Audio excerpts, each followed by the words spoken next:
Naam, assalamu alaikum warahmatullahi wabarakatuhu.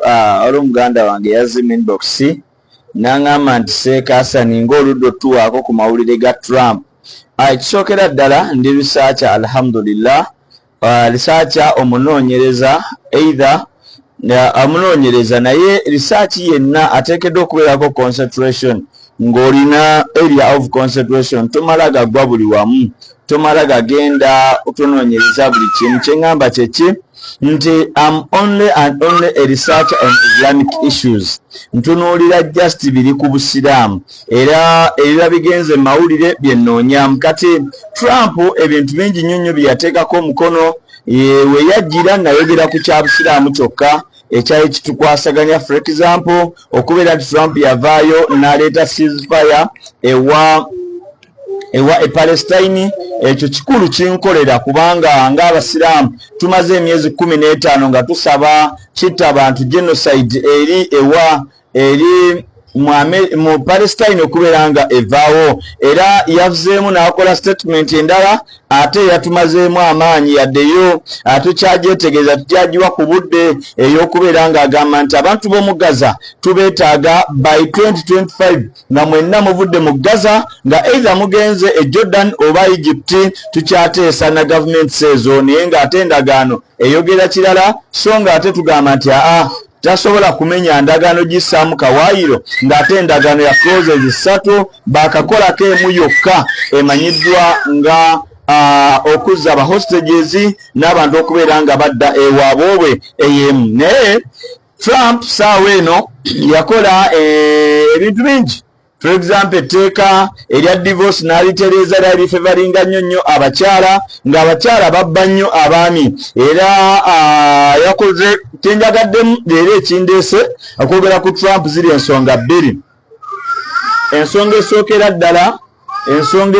ddala kwe kubeera nti ku Trump kwe kubeera nti Trump nga ye ali kufulumya ba immigrants.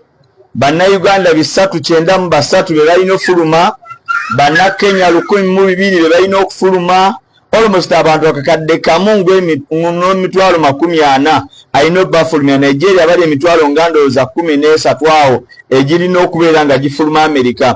Naye kino kikolebwa mu nsi yonna, deportation eri buli wamu ey'aba aliens. Nawa ne Uganda abayindi, Abaeritrea, Abaethiopia babakwata ne babazaayo. Kyakolebwa ku mulembe gwa Obama, kyakolebwa ku mulembe gwa Biden, kikolebwa e Dubai, kikolebwa mu nsi yonna okubeera nti abantu balina empapula entuufu n'okubeera nga balina immigrations ennungi n'empapula mu nsi inshallah ta'ala. So empapula ezo mu nsi kintu kikulu nnyo. Ensonga endala esemberayo ddala eyansanyudde inze kwe kubeera nga Trump yagambye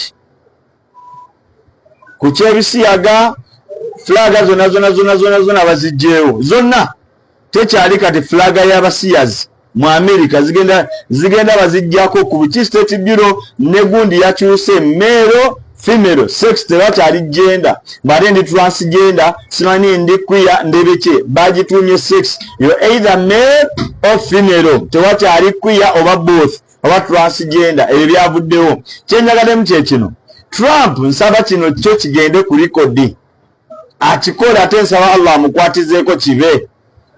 Yagambye nti bannabyabufuzi bonna ababba ensi z'ewaabwe ne bajja mu America ofuna obutuuze n'abaana baabwe abasomera eno ne property zaabwe zonna, yagambye property zaabwe zonna njagala zitundibwe babeere nga tekyaliyo, accounts zaabwe zifreezingibwe, sente ezo zidde mu account ya America. Abantu ababba ensi z'ewaabwe ne bateeka sente ku banka za America, ezo sente zonna ziggibweko, ebizimbe byabwe bitundibwe, sente tuzifune. Kyenjagaddemu n'abaana baabwe abasomera eno n'abajjanjabi b'amasomo malwaliro gaffe baddeyo ewaabwe.